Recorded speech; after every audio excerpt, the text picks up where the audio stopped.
చంటి బంటి. చంటి బంటి ఇద్దరు మిత్రులు. ఇద్దరు చాలా బీదవారు. ఇద్దరూ భిక్షమెత్తుకొని రోజులు వెళ్లదీసేవారు.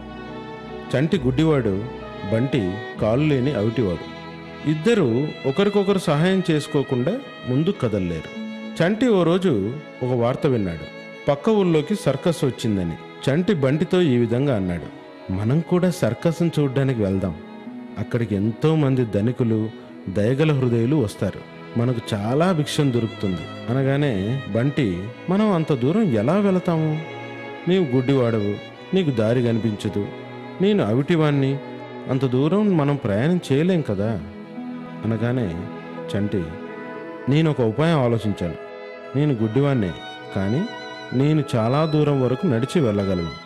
మిగిలింది నీ సమస్య.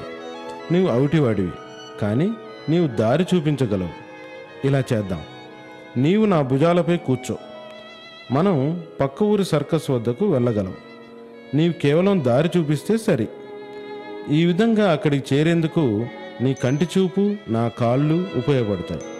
ఎలా ఉంది అనడంతో బంటి కూడా ఒప్పుకొని ఈ విధంగా ఇద్దరు మిత్రులు పక్క ఊరి సర్కస్ను చేరుకొని అక్కడ చాలా సంతోషంగా గడిపారు.